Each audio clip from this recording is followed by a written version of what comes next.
Hello students, आज मैं आप लोगों को बीकॉम सेम 4 का जो कॉस्ट अकाउंटिंग है उसमें चैप्टर नंबर 1 जो है यूनिट कॉस्टिंग એટલે કે એકમ પડતર पद्धति, उसमें मैं आज आप लोगों को सम नंबर 14 कराने वाली हूँ। ये जो सम है वो मोस्ट इंपॉर्टेंट सम है, तो ध्यान देके समझना, ठीक है। और जो भी यहाँ पे वीडियो को देख रहा है वो जल्दी से चैनल को सब्सक्राइब कर दे और वीडियो को लाइक और शेयर करना मत भूलना। और हाँ, अगर आप लोगों को कोई भी चैप्टर्स की पीडीएफ चाहिए, बिजनेस अकाउंट, कॉस्ट अकाउंट या तो फिर टैक्सेशन में कोई भी चैप्टर के सम्स के सॉल्यूशन की पीडीएफ चाहिए तो ऑलरेडी मेरी मेंबरशिप में अवेलेबल ही है, ठीक है। और मेंबरशिप आप लोग किस तरह से ले सकते हो उसके रिलेटेड मैंने एक वीडियोस भी बनाया है, ठीक है, जो आप लोगों को डायरेक्टली मेरी चैनल के होम पेज में मिल जाएगा, ठीक है। तो उसमें यहाँ पे मैंने एक वीडियो भी डाला गया है कि आप लोग किस तरह से मेंबरशिप ले सकते हो और कौन सी मेंबरशिप में आप लोगों को कौन से चैप्टर की पीडीएफ मिल जाएगी, ठीक है। और आगे यहाँ पे हम लोग बढ़ते हैं तो सम नंबर 14 में ऐसा बोला गया है कि the following particulars are obtain from the books of Chole limited for the year 2023। यहाँ पे 2023 के रिलेटेड इन्फॉर्मेशन दी गई है। देन उसके बाद नीचे ऐसा दिया गया है कि for the year 2024 it is the estimated that first है the productions and sale will be 4000 units, એટલે કે ગુજરાતીમાં એવી રીતના આપેલું છે કે उत्पादन અને વેચાણ 4000 એકમોનું થશે।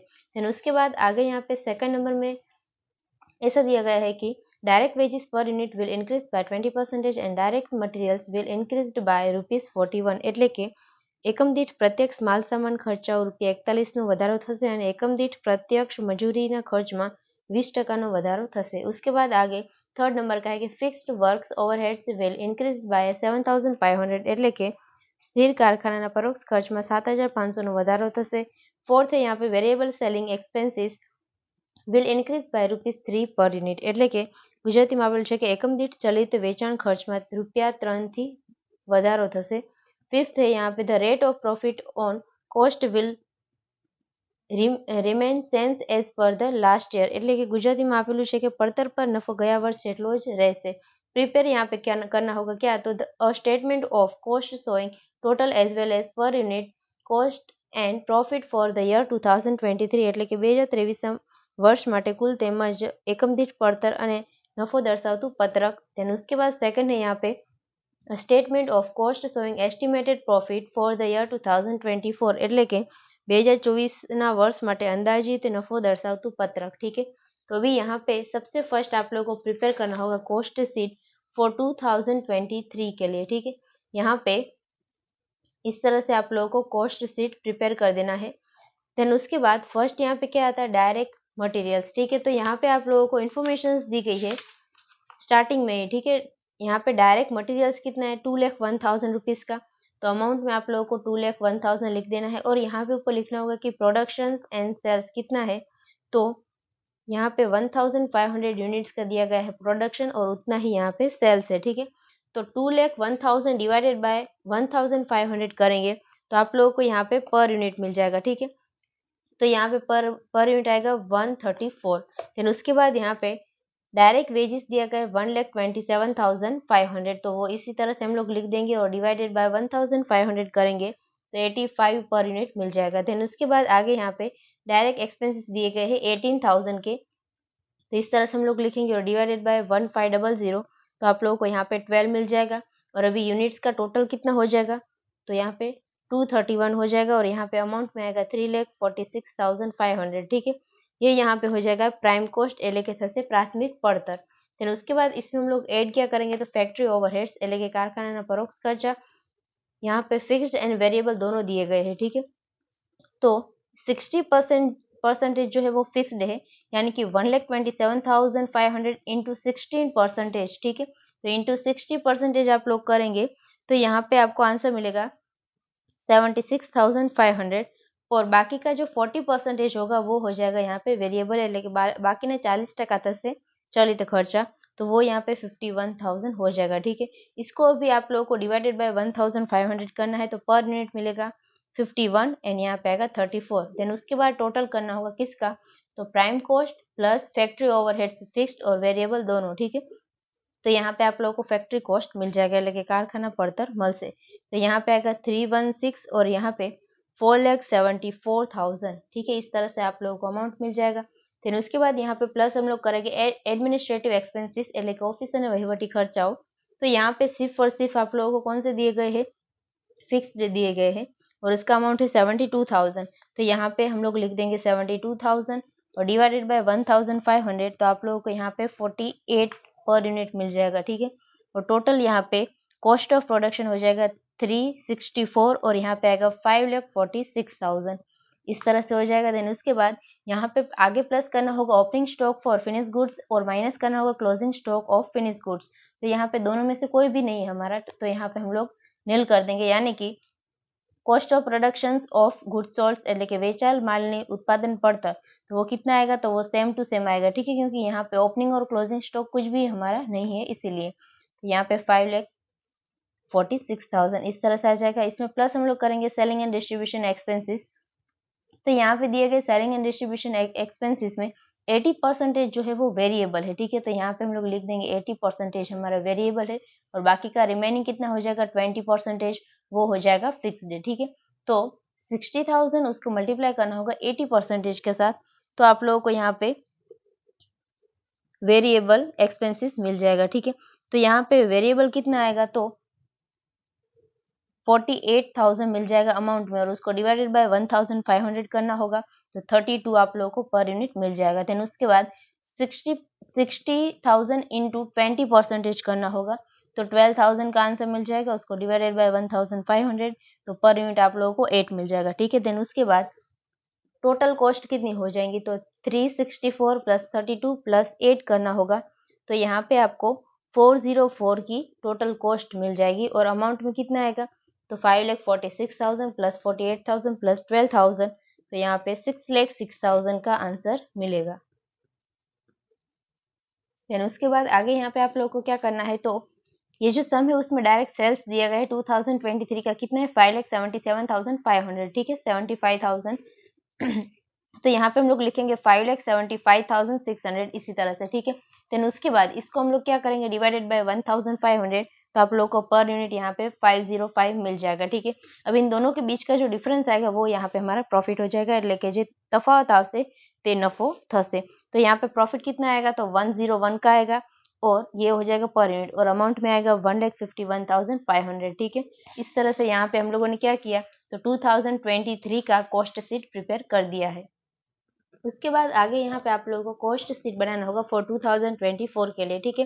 तो ऊपर यहाँ पे लिख देंगे हम लोग कॉस्ट शीट एंड यहाँ पे आगे आप लोग को क्या करना है, तो अदर इन्फॉर्मेशन में दिया गया है कि for the year 2024 it is estimated that first day the productions and sales will be 4,000 units, ठीक है। तो यहाँ पे प्रोडक्शन कितना है, तो 4,000 यूनिट्स का और सेल कितना है, तो वो भी है 4,000 यूनिट्स का, यानी कि यहाँ पे भी ओपनिंग स्टॉक और क्लोजिंग स्टॉक कुछ भी नहीं आने वाला है।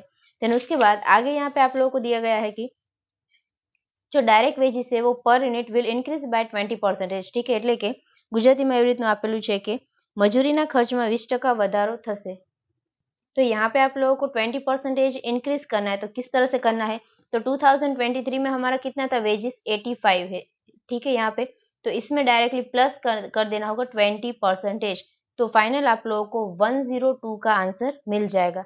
देन उसके बाद आगे यहाँ पे आप लोगों को direct material will increased by ₹41 ગુજરાતીમાં એવી રીતનું આપેલું છે કે ઉત્પાદન એકમ દીઠ પ્રત્યક્ષ માલ સામાન ખર્ચમાં ₹41 નો વધારો થશે। तो यहाँ पे 41 का इंक्रीज है, तो किस तरह से इंक्रीज करना है, तो 134 में डायरेक्टली प्लस कर देना होगा 41, ठीक है।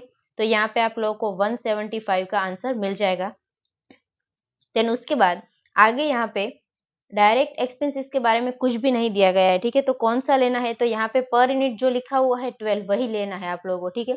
तो यहाँ पे हम लोग लिख देंगे 12। उसके बाद अमाउंट किस तरह से निकलना होगा, तो इसको मल्टीप्लाई करना होगा प्रोडक्शन के साथ, तो यानी कि 175 मल्टीप्लाई बाय 4,000, तो आप लोगों को यहाँ पे 7 लाख का आंसर मिल जाएगा। देन उसके बाद 102 इसको मल्टीप्लाई करना होगा 4,000 के साथ, तो यहाँ पे 4,08,000 का आंसर मिल जाएगा।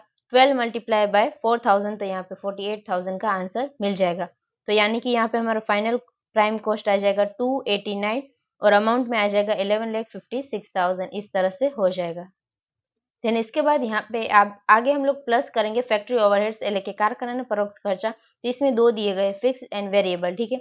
तो इसमें फैक्ट्री ओवरहेड्स में आप लोगों को देखना है कि क्या इंक्रीज करने के लिए बोला गया है। तो यहाँ पे ऐसा बोला गया है कि fixed works overheads will increase by 7,500 એટલે કે ગુજરાતીમાં એવી રીતનું આપેલું છે કે स्थिर कारखाना परोक्ष खर्च में 7,500 વધારો થશે। तो यहाँ पे फिक्स्ड आप लोगों का कितना था, तो 76,500 था, इसमें डायरेक्टली प्लस कर देना होगा 7,500, ठीक है। तो आप लोगों को यहाँ पे 84,000 का आंसर मिल जाएगा। देन उसके बाद आगे यहाँ पे वेरिएबल सेलिंग एक्सपेंसेस के बारे में बात की है, और आगे यहाँ पे फैक्ट्री ओवरहेड्स जो है उसमें वेरिएबल की कोई भी बात नहीं की गई है, ठीक है। तो अभी हम लोग क्या करेंगे, तो वेरिएबल में पहला हमारा कितना था 34, ठीक है। मैंने इससे पहले वाले वीडियो में ऑलरेडी आप लोगों को बताया है कि वेरिएबल में क्या करना होगा, तो आप लोगों को पर यूनिट देखना है, ठीक है। और जो भी फिक्स्ड है यहाँ पे एक्सपेंसेस, उसमें आप लोगों को अमाउंट को देखना है। तो यहाँ पे हम लोग क्या करेंगे, 34 यहाँ पे एज इट इज लिख देंगे इस तरह से, ठीक है। देन उसके बाद यहाँ पे आप लोगों को क्या करना होगा, तो 84,000 डिवाइडेड बाय 4,000, तो आप लोगों को 21 पर यूनिट मिल जाएगा। देन उसके बाद 34 उसको मल्टीप्लाई करना होगा 4,000 के साथ, तो आप लोगों को 1,06,000 का आंसर मिल जाएगा। देन उसके बाद टोटल कितना हो जाएगा, यानी कि फैक्ट्री कॉस्ट हम लोगों को मिलेगा 344, और अमाउंट में आ जाएगा 13,76,000, ठीक है। इस तरह से हो जाएगा। देन इसके बाद हम लोग प्लस करेंगे एडमिनिस्ट्रेटिव एक्सपेंसेस, એટલે કે ऑफिस અને वहीवटी खर्चा। तो यहाँ पे फिक्स्ड में आप लोगों को दिया गया है, सिर्फ और सिर्फ फिक्स्ड ही है, ठीक है। और इसके बारे में अदर इन्फॉर्मेशन कुछ भी नहीं है। तो फिक्स्ड एक्सपेंसेस के बारे में हम लोगों ने यहाँ पे क्या पढ़ा है, तो 72,000 यानी कि जो अमाउंट है वो सेम यहाँ पे आप लोगों को लिख देनी है, ठीक है। એટલે કે स्थिर खर्च में जे कई पण रकम हसे ते डायरेक्ट लखवानी रहશે, और 72,000 डिवाइडेड बाय क्या करना होगा 4,000, ठीक है। जितना भी हमारा प्रोडक्शन है उतना, तो फाइनल आप लोगों को पर यूनिट कितना मिल जाएगा 18, और यहाँ पे टोटल कितना हो जाएगा, यानी कि कॉस्ट ऑफ प्रोडक्शन हो जाएगा 362, और अमाउंट में आएगा 14,48,000 इस तरह से, ठीक है। देन उसके बाद आगे यहाँ पे हम लोग क्या करते हैं, तो प्लस करते हैं opening stock of finish goods जो हमारा है ही नहीं, और माइनस करते हैं closing stock of finish goods, ये भी हमारा यहाँ पे कुछ भी नहीं है। तो फाइनल यहाँ पे cost of production of goods sold એટલે કે વેચાયેલ માલની ઉત્પાદન પડતર वो कितना आएगा यहाँ पे 362 पर यूनिट, और 14,48,000 अमाउंट में आ जाएगा। देन उसके बाद आगे यहाँ पे आप लोगों को इन्फॉर्मेशन दी गई है कि variable selling expenses will increase by ₹3 per unit. तो यहाँ पे वेरिएबल एक्सपेंसेस की बात की गई है, એટલે કે ગુજરાતીમાં આપેલું છે કે એકમ દીઠ ચલિત વેચાણ ખર્ચમાં ₹3 થી વધશે, ठीक है। तो यानी कि इसका मतलब आप लोगों को करना क्या है यहाँ पे, तो जो वेरिएबल है एक्सपेंसेस उसमें देखना है, ठीक है। तो पहले हमारा वेरिएबल कितना था 32 था, इसमें आप लोगों को क्या करना होगा +3 करना होगा, ठीक है। यानी कि यहाँ पे हो जाएगा 35, एंड फिक्स्ड के लिए यहाँ पे कोई भी इंक्रीजमेंट नहीं बोला, या तो फिर कितना डिक्रीज होगा वो भी यहाँ पे नहीं दिया गया है। तो इसका मतलब आप लोगों को क्या करना है, तो जो ये जो 12,000 रुपीज लिखा है वो हम लोग एज इट इज यहाँ पे लिख देंगे 12,000, उसको डिवाइडेड बाय 4,000 करना होगा, तो पर यूनिट कितना मिल जाएगा 3, और यहाँ पे 35 को मल्टीप्लाई करना होगा 4,000 के साथ, तो आप लोगों को यहाँ पे 1,40,000 का आंसर मिल जाएगा। देन उसके बाद हम लोग क्या करेंगे, तो टोटल कॉस्ट निकालेंगे, यानी कि 362 + 35 + 3, तो यहाँ पे हो जाएगा 400, और यहाँ पे आएगा 16 लाख रुपीज, ठीक है। इस तरह से हो जाएगा। देन उसके बाद यहाँ पे आगे आप लोगों को ऐसा बोला गया है कि the rate of profit on cost will remain same as per the last year, એટલે કે ગુજરાતીમાં આપેલું છે કે પડતર પર નફાનો દર ગયા વર્ષના જેટલો જ છે, ठीक है। तो इसमें आप लोगों को किस तरह से प्रॉफिट निकालना है, तो पहले हमारा कितना था, तो आप लोगों को इस तरह से करना है कि पहले हमारा टोटल कॉस्ट 6,06,000 के सामने प्रॉफिट कितना था 1,51,500, तो अभी हमारा टोटल कॉस्ट कितना है, तो 16 लाख रुपीज है, तो इसके सामने प्रॉफिट कितना आएगा, ठीक है। इस तरह से प्रॉफिट निकालना होगा, तो आपको फाइनल 4,000 का प्रॉफिट मिल जाएगा, सॉरी 4 लाख का प्रॉफिट मिल जाएगा। देन उसके बाद उसको डिवाइडेड बाय 4,000 करना होगा, तो 100 रुपीज यानी कि 100 पर यूनिट आप लोगों को मिल जाएगा, ठीक है। देन उसके बाद 400 + 100 यानी कि 500 क्या हो जाएगा सेल्स पर यूनिट, और रुपीस में कितना आएगा 20 लाख रुपीस, ठीक है। इतना हो जाएगा आप लोगों का टोटल सेल्स। तो यहाँ पे जितनी भी इंफॉर्मेशन दी थी ये सम में, वो हम लोगों ने सभी कवर यहाँ पे कर ली है, ठीक है। तो यानी कि यहाँ पे ये जो सम नंबर 14 था वो कंप्लीट होता है। I hope you understand, and thank you all.